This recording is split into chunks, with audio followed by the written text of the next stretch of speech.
A propósito del cambio de los colores del semáforo, ¿el camello sigue en rojo para los ecuatorianos? Te lo contamos en Café del Sur.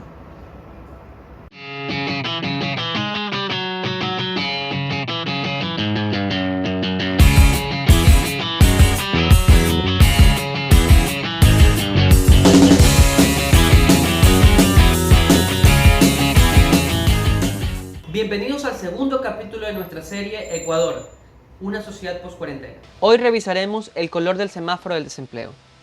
¿El camello sigue en rojo? Según cifras del Banco Central y encuestadoras como Enendu, en el periodo 2017 a 2019, 200.000 trabajadores pasaron a la informalidad y 300.000 a un empleo no pleno. Cifras que, a estas alturas, en junio del 2020, han subido considerablemente. Solo en 2020, 180.000 empleados públicos fueron despedidos. Sí, este régimen es una máquina de dejar sin empleo a la gente. ¿Es esto una coincidencia? No, es parte de un modelo que para los ecuatorianos no es nuevo. Un modelo que ha favorecido y favorece a la banca, a los grandes grupos económicos y a las cámaras. Al parecer, la política económica del actual gobierno, aunque difusa, ha apuntado a flexibilizar el mercado laboral para que proliferen la incertidumbre y el desempleo. Sí, para que tú y yo no tengamos camello. Y que si lo tienes o lo tuviste, te quedes sin él. A pesar de haber prometido hasta 1 millón de nuevas plazas. Pero bueno, a los pocos trabajadores que se quedaron con su fuente de ingreso, en algunos casos la única, fueron obligados a aceptar cualquier cosa, lo que se conoce como el acuerdo entre las partes, incrementando así las ganancias de los grandes negocios. Esto sumado a obligar a quebrar a las empresas públicas, como TAME, Correos del Ecuador, CNT, Ferrocarriles del Ecuador, para que las grandes empresas privadas tengan un control oligopolítico total sobre el transporte aéreo, el sector postal y las telecomunicaciones. Con ello aumenten más sus ganancias. Y de paso, junto con la estigmatización del servidor público.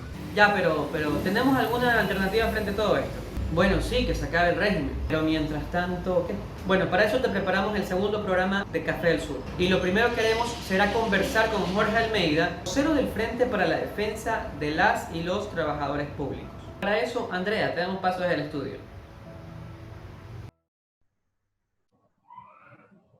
Bienvenidos todos a Café del Sur. Esta noche tenemos como invitado a Jorge Almeida Mani. Él es abogado, máster en Derecho Internacional. Trabajó en varias instituciones públicas, principalmente en el CENPLADES y la Agencia de Regulación y Control Postal. Es vocero del Frente de Defensa de las y los Trabajadores Públicos y miembro del colectivo de base. Bienvenido, Jorge, a este espacio. Hola, buenas tardes con todas y con todos. Gracias por la invitación. Es un gusto estar con ustedes. Qué gusto, Jorge, tenerte en este espacio para que nos puedas un poco encaminar en este tema. ¿Qué se esconden detrás de las declaraciones gubernamentales de los que publicó? Está sobreentendido que es algo excesivo esto de los funcionarios públicos. ¿Es real que hay un Estado obeso? Bueno, realmente lo que existe es el manejo de un discurso, ¿no? Es un discurso que al menos desde el frente, desde quienes formamos parte del frente, encontramos que es un discurso con un objetivo claro, que es el objetivo de erosionar lo público y facilitar la captura del Estado, ¿no? La captura del Estado por parte de diversos intereses que lo que buscan es lucrar a través de los servicios que presta el Estado. En realidad, nuestro Estado no da abasto a todas las necesidades que se requieren aún. Los niveles de atención de varios de los servicios públicos no cuentan ni siquiera con el suficiente personal. Ahora mucho menos con la gran cantidad de despidos. Entonces, hablar de un Estado obeso, hablar de un Estado que no funciona, hablar de un Estado sobrecargado, en realidad lo único que hace es aportar a ese discurso de privatización que permite además la flexibilización y, como decimos, la captura del Estado por parte de esos intereses que quieren encargarse de lucrar desde lo público. Es decir, claramente está sobreestimado esto del gasto público, de los funcionarios públicos, y claro, más aún con los despidos masivos que ha estado pasando por el tema de la emergencia sanitaria. Desde Guayaquil, Nico nos escucha, seguimos contigo. Hola, André, amigos, ¿cómo están? Bienvenido, Jorge, a este segmento Café del Sur. Es un gusto tenerte aquí. Te saludo a Nico desde Guayaquil. Verás, Hola, tengo una pregunta. ¿Qué alternativas tiene el sector público que fue despedido? Los profesionales, el desempleado, el ciudadano en general, que ya tenía problemas para sostenerse económicamente. Ahora con la pandemia que se encuentran, ya no hay oportunidades como las de antes. Sí, bueno, realmente la situación para muchas de las personas que han sido despedidas y para sus familias es bastante compleja, ¿no? Sobre todo como se está viniendo el momento de la pandemia, el conseguir un trabajo está siendo muy, muy, muy difícil. Yo incluso soy uno de los despedidos también. Es una de las razones también por la que nos aglutinamos en torno al frente, porque el frente, si bien recoge a trabajadores y a trabajadoras públicas, también a ex trabajadores, en el sentido de que también es necesario aglutinar a todo este sector. Hablamos más o menos, según las últimas estimaciones, de 30 a 40,000 servidores públicos que han sido despedidos, dentro de estos 180,000 que anunció el gobierno. Imagínense, 180,000 despedidos durante el periodo de la pandemia. Estamos buscando también generarles opciones. Para nosotros las opciones pasan también por conformarse como un sector político que pueda generar demandas, porque lamentablemente el sector privado no genera los puestos suficientes, y si es que desencadenar al sector público como motor de la economía, lo único que va a provocar es que se contraiga la economía. Y en ese sentido, conseguir trabajo va a ser aún mucho más difícil. Eh, sin, con un sector privado que también está generando amplios despidos, realmente la situación se ve muy, muy, muy complicada. Perfecto, Jorge. Estuve leyendo que hubieron alrededor de 111,000 despidos en lo que fue la emergencia sanitaria. La verdad, se vieron muy afectadas muchas familias, más que todas las familias vulnerables del país. Sí, de acuerdo. Me parece que ayer en la comparecencia del ministro Proveda, no sé si fue ayer o anteayer, ya recalcó que son 180,000. Imagínense, es un número impresionante de despidos. Y esto lo único que va a acarrear es que se contraiga la economía. Vamos a tener una falta de circulante increíble, la gente no va a poder cumplir con sus obligaciones, con sus deudas, no va a poder pagar sus arriendos y por lo tanto no va a poder consumir. En ciudades como Quito, donde los servidores públicos son una amplia parte de la población, lo único que va a significar es que la economía se contraiga más y más. Lo que necesitamos es que se genere trabajo y no que se generen mayores despidos. Claro. Ahí una de las alternativas, estábamos revisando el día de hoy, hay un estudio de la Universidad Central que les invito a revisar, es un estudio de la Unidad de Análisis de Coyuntura de la Universidad Central, donde determina que durante los meses o los años ya que van del gobierno de Moreno, son los grupos económicos más grandes los que se han beneficiado. Mientras el Producto Interno Bruto y la economía nacional decae, la riqueza de los grupos económicos sube. Y mucho de ellos ligada también a la salida de capitales. De la salida de capitales y la salida de divisas hacia paraísos fiscales se ha incrementado en lo que va de este año. Me parece que era en un 23%. Entonces, una de las cosas que le decimos al gobierno es que si es que es necesario financiar la crisis, que se financie desde ahí, que se financie desde estos grupos que han tenido un gran crecimiento y que se generen impuestos, y que se les evite la salida de capitales y que no se busque sobrecargar a los trabajadores ni usarlos como excusa para generar despidos para conseguir dinero para solventar la pandemia. Gracias, Jorge. Nos contactamos con Nico, amiga, desde Quito, por favor. Gracias, tocayo, por el paso. Pues te cuento que estamos aquí súper contentos de tenerte aquí en Café del Sur, Jorge. Y pues ahora te cuento, que también no solo es una entrevista de nosotros para ti, sino que también queremos dar la voz a todo el público, a toda la gente, y por eso mismo vamos a darle el paso a nuestra amiga vía microondas, a Ingrid, que tiene una pregunta del público para ti.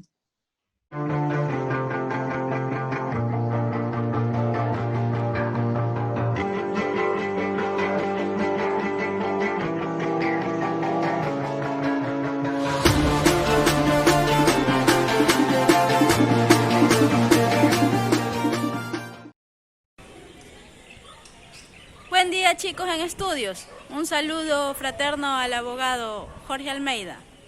Nos encontramos en la cooperativa Santiaguito Roldós, en compañía de una ciudadana que va a formularle una pregunta, abogado. Estimada, por favor, preséntese y formule su pregunta. Buen día, mi nombre es Angie Choes. Mi pregunta es la siguiente. Usted como representante del Frente de Defensa del Trabajador Público, ¿qué está haciendo para cambiar el concepto de lo que lo público es malo? Muchas gracias, estimada. Damos paso a estudios.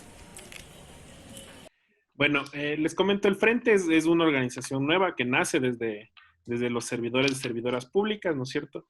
En ese sentido, se están desarrollando varias cosas, ¿no? Se está articulando con los empleados de las empresas públicas en proceso de liquidación para generar campañas en conjunto, campañas coordinadas de defensa para evitar la liquidación de estas empresas y velar por sus derechos laborales.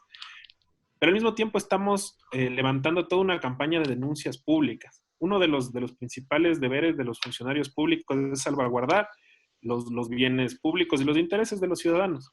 Entonces, en ese sentido, estamos también generando una campaña para que los servidores públicos puedan denunciar actos que vienen sucediendo. Ya nos han llegado algunas denuncias que hemos publicado en nuestra página de Facebook, sobre todo respecto a situaciones que parecerían tráfico de influencias o nepotismo en las instituciones, donde a pesar de que se despide a muchos funcionarios, resulta que hay familiares de ministros en cargos muy importantes y de decisión, como en los hospitales y en la Secretaría Planifica Ecuador, es otro ejemplo que nos ha llegado. Otro de los temas que estamos tratando de levantar es también coordinar con otras plataformas. Estamos tratando de generar en conjunto con otros espacios una plataforma de defensa de lo público, donde pensamos que es necesario aglutinarnos no solamente en las reivindicaciones particulares de los servidores públicos, sino también de los intereses de todos los ciudadanos. Parte de esto es luchar contra el recorte al presupuesto a las universidades, pero también luchar porque se frenen los despidos en el sector privado y se puedan hacer reformas a cómo se está interpretando el tema del despido por fuerza mayor o por caso fortuito.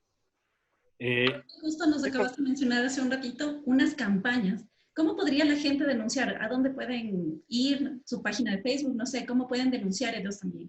Todas las personas que nos están escuchando. La gran mayoría de denuncias nos llegan directamente a la página de Facebook. Ahí más bien les pedimos que se contacten a la página de Facebook, que está como Frente de Defensa de las y los Trabajadores Públicos. Y desde ahí nosotros nos comunicamos directamente para dar sostén, digamos, a estas denuncias y apoyar también a las compañeras y a los compañeros. Otra de las actividades que se están realizando, esto no solo del Frente, sino en conjunto con otros colectivos, es la participación en varias veedurías ciudadanas. Son veedurías ciudadanas que se abrieron para fiscalizar el proceso de la deuda externa, de cómo se están llevando el tema de los acuerdos, por ejemplo, con el FMI, pero también a los procesos de liquidación de las empresas públicas. Está ITAME, está Ferrocarriles del Ecuador, está Correos del Ecuador también, como las empresas tal vez más grandes. Y también veedurías a los procesos de venta o de concesión de CNT y del Banco del Pacífico, que son, a través de estas veedurías, son procesos en los que la ciudadanía puede participar y son procesos en los que tenemos la garantía legal para acceder a informes, a documentos, de todo lo que sea necesario para poder fiscalizar cómo se están llevando los procesos y también dar luz sobre qué es lo que está sucediendo con nuestras instituciones públicas. Gracias por esa aclaración, Jorge, pero sí, el tiempo es bastante corto y esta vez ya nos ha llegado el final de esta entrevista, pero sí quisiéramos saber alguna recomendación que quisieras dar a todas esas personas, ahora en este tiempo de crisis, ¿no? Yo creo que la recomendación más importante es que esto también nos está sucediendo porque hemos tenido la incapacidad de organizarnos. Lamentablemente, como les digo, el Frente es algo nuevísimo que ahorita surgió de la iniciativa de varios compañeros y compañeras porque la necesidad nos apremió, pero nos damos cuenta lo importante que es la organización de los trabajadores, no solo en lo privado, sino también en lo público. Si tuviéramos organizaciones fuertes, no nos podrían pasar por encima como nos están pasando. Entonces, creo que una de las nociones más importantes es esa. Hay que organizarse. Hay que organizarse, hay que dar las luchas, hay que perder el miedo también. En el servicio público es muy complejo porque muchas instituciones te siguen incluso a través de tus redes sociales, tienen acceso y control muchas veces de lo que estás publicando y a la gente le da temor. Pero a medida que vayamos rompiendo con eso, yo creo que se van dando las posibilidades de lucha, ¿no? Y la otra es que no hay que perder la esperanza. O sea, no hay mal que dure 100 años. Y a medida que logremos organizarnos, que logremos coordinar las luchas para poder golpear juntos, ¿no? Una frase que siempre digo yo en el frente es que hay que aprender tal vez a marchar separados porque hay cosas que nos separan, que nos dividen entre las diversas organizaciones, pero así como se marcha separado hay que aprender a golpear juntos cuando es necesario y tener los intereses de la clase trabajadora como lo que nos unifique. Entonces, eso, a organizarse y a no perder la esperanza. Muchas gracias, Jorge Almeida, por estar esta noche, aquí en Café del Sur con todos nosotros. Pero sí te invito a que sigas escuchando, ¿no? Y viendo un gran segmento que es Café Cargado de la Plena. Gracias, muchas gracias.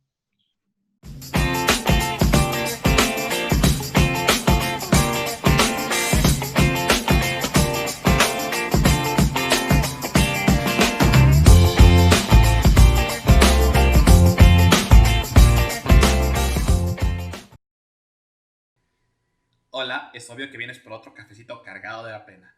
En esta ocasión te compartiré una tacita llena de información sobre el desempleo en el Ecuador. ¿Cómo es la movida? Que en el IES se registran 50.000 nuevas desafiliaciones en menos de un mes. ¿No se supone que el gobierno impulsó una flexibilización laboral para que tanto empleador como sus empleados puedan seguir poniendo su hombro? Obviamente, tomando en cuenta que estas reformas garantizaban que el empleador no perdiera su platita y quienes tenemos que trabajarla, ya te imaginas. Decir que todos debemos poner nuestro granito de arena en épocas de COVID en este país es más o menos como decir que la tortuga deba vencer a la liebre sin un poco de ayuda desleal. Para poner un poquito más de amargura al asunto, en Quito se generan movilizaciones por despidos masivos en los guaguacentros, donde brindaban atención personalizada a niños y niñas entre 1 y 5 años de edad. Hasta la Defensoría del Pueblo tuvo que meter boca para que, por Dios, no lo cierren, recalcando que es una pena que los servicios públicos atiendan acciones coyunturales y más no una política pública que de manera estructural cuide por los grupos de atención prioritaria. Según un informe, dice que el desempleo en el país podría subir el 6.5%, una cifra realmente alarmante. Y adivina, ¿de dónde viene ese dato? Sí, exactamente del Fondo Monetario Internacional. En fin, la pandemia se ha tornado como una buena excusa para poder cometer los peores atropellos en contra de los trabajadores, mientras nuestras autoridades, que viva la patria. Sin mencionar que los trabajadores autónomos ponen la cereza a este pastel. Sin poder salir a trabajar durante esta pandemia, se vieron forzados a cerrar lo que con esfuerzo habían alcanzado. ¿Podrá la ciudadanía salir del semáforo rojo en la que nos ha dejado el desempleo y la falta de acciones de las autoridades para solucionar el gran problema que ha causado el daño en la economía? Afortunadamente, los ecuatorianos somos creativos, le metemos ganas al asunto para reactivar nuestra propia economía. Todo emprendimiento va con el afán de que el camello pueda llegar al verde. Gracias por acompañarme esta noche y recuerda que me debes un cafecito cargado de la pena. Hasta la próxima. Esta noche tenemos la compañía de John Cajas Guijarro, economista ecuatoriano, doctor en Economía en Flaxo, Ecuador. Profesor titular de la Facultad de Ciencias Económicas de la Universidad Central del Ecuador. Ha sido profesor ocasional del Departamento de Ciencias Sociales de la Escuela Politécnica Nacional y de la Flaxo. Él nos indicará algunas alternativas frente al desempleo y la economía popular solidaria. Acompáñanos. Es hora de replantearse muchas cosas. El verdadero sector privado que al menos a mí me interesa que salga adelante es el pequeño. El sector pequeño, empresas pequeñas, es de hecho el principal elemento que absorbe empleo, el principal agente que logra absorber empleo en el país. Más del 70% del empleo se concentra en empresas de 1 a 9 trabajadores. Entonces, ¿cómo podemos hacer que ese pequeño empleo se recupere? Bueno, sin una ayuda estatal obviamente es complejo, pero no imposible. Se podría pensar, por ejemplo, en generar o promover mayores acciones cooperativas. Es decir, empezar a generar mayor asociación entre productores y entre consumidores para que esos pequeños consumidores y pequeños productores de forma asociada y conjunta se empiecen a aliar para tratar de saltarse el paso de los intermediarios. Por ejemplo, yo he visto que en algunos lugares ya ha empezado a surgir el trueque, lo cual puede tener sus beneficios, pero también tiene sus complicaciones. Pero de todas maneras, digamos que puede ser una alternativa, es decir, buscar la manera de que en forma asociada varios productores pequeños se junten con varios consumidores pequeños, incluso para efectos de reducir costos, ¿no? Por ejemplo, podría en los barrios generarse esta suerte de red de consumo para que se compre al por mayor. O sea, de esa manera los barrios, por ejemplo, pueden evitarse ciertos costos. Podríamos pensar en la generación de aplicaciones para que de esta manera se forma, aplicaciones me refiero en términos celulares, por ejemplo, para que a través de estas aplicaciones pequeños productores se junten con pequeños consumidores y empiecen a generar intercambios, incluso sin necesidad de depender inmediatamente del dinero. O sea, ese es el punto. Nuestra economía enfrenta incluso un problema de liquidez, que puede también estar afectando al tema del empleo. Entonces necesitamos generar estos vínculos para tratar de, en cierta medida, sostener el consumo, tratar de sacar adelante la población y también poder sacar adelante la producción. Ahora, si es que quisiéramos contar también con el apoyo estatal, o más que el apoyo, la exigencia que hay que hacerle al Estado, es de que aplique medidas redistributivas para que obtenga ingresos, por ejemplo, a través de impuestos a las grandes empresas, a los grandes grupos económicos, y esos impuestos los canalice hacia estas pequeñas empresas. Igualmente hay que aplicar contribuciones a los salarios más altos de este país, o sea, al menos yo estoy totalmente de acuerdo en que, por ejemplo, quien gane más de $1,000, 1,000 y algo de dólares, contribuya con una parte de su sueldo para también contribuir en el sostenimiento de la actividad de pequeñas empresas. Y así, o sea, aplicar medidas redistributivas del ingreso que permita que salga adelante este sector pequeño que está golpeado. Y aparte de eso, aplicar contribuciones al patrimonio, es decir, exigir que durante esta crisis a los grandes patrimonios se les cobre una fracción de lo que poseen para también generar recursos que ayuden a reanimar la actividad pequeña, que es la que a mí más me interesa. Nótese que estamos a mediados de junio y se han perdido ya 180,000 empleos formales. ¿Cuántos empleos no formales se habrán perdido adicionalmente? Entonces, hay que canalizar recursos de forma urgente para esos pequeños sectores por parte del Estado. Entonces, esto es apenas algunas ideas. Este es un tema súper complejo que amerita una mayor discusión, pero espero que al menos deje algunos elementos para el debate, ¿no? Es decir, mientras más debate tengamos, mientras más opiniones tengamos, mientras más gente se involucre en estas discusiones, va a ser más probable que podamos encontrar un camino, por lo menos para salir adelante y no tener más pérdidas de vidas, que es lo que más debe importarnos ahora. Que la vida, sobre todo de quienes sean vulnerables frente a la pandemia, no se encuentra en riesgo. Y si se encuentra en riesgo, podamos canalizar todos los recursos que tiene este país para salvar esas vidas, porque no importa nada más que esa vida, la que se va perdiendo en el momento que una pandemia como la que vivimos se expande.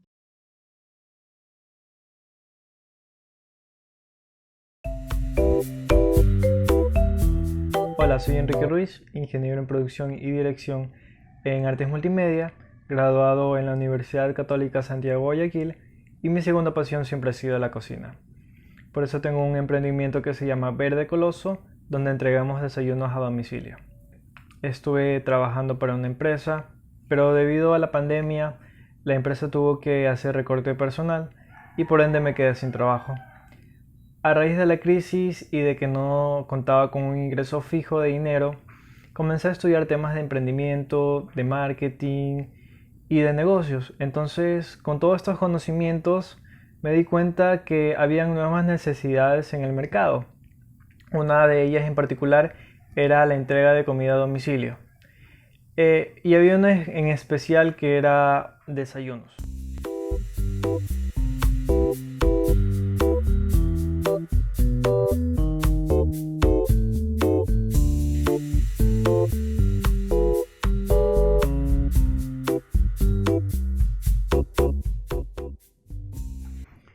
Verde Coloso nace de la idea de mi novia.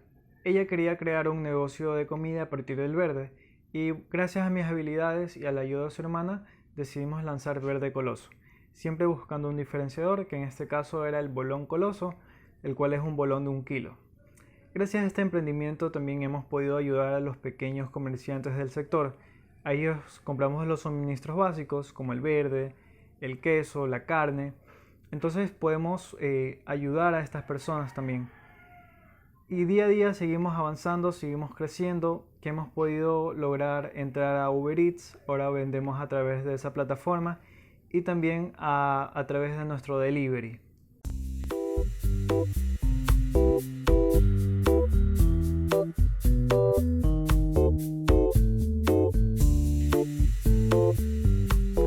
Queremos seguir creciendo y nuestro objetivo principal es tener un local y poder ser reconocidos a nivel nacional. También con esto crear nuevas plazas de trabajo y seguir ayudando a los pequeños comerciantes que también necesitan un gran apoyo.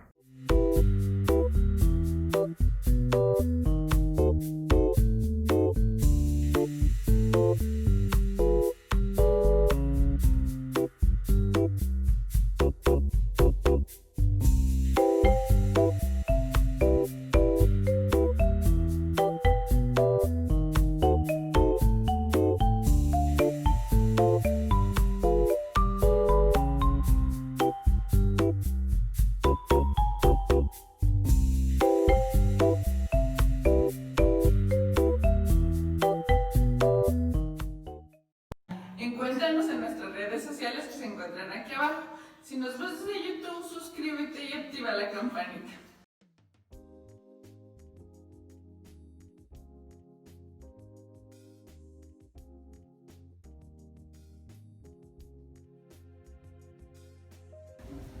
En Ecuador, a pesar de ser el segundo país de América después de Estados Unidos que peor ha llevado la crisis, podemos decir que el COVID pasó a segundo plano. A los ecuatorianos hoy les preocupa más el desempleo que el coronavirus. El gobierno aprovechó la crisis para cumplir la carta de intención del FMI y así precarizar el trabajo. Y claro, seguir favoreciendo a los grandes grupos económicos. Nos dicen que todos debemos arrimar el hombro, pero claro, esto no incluye a sus amigos.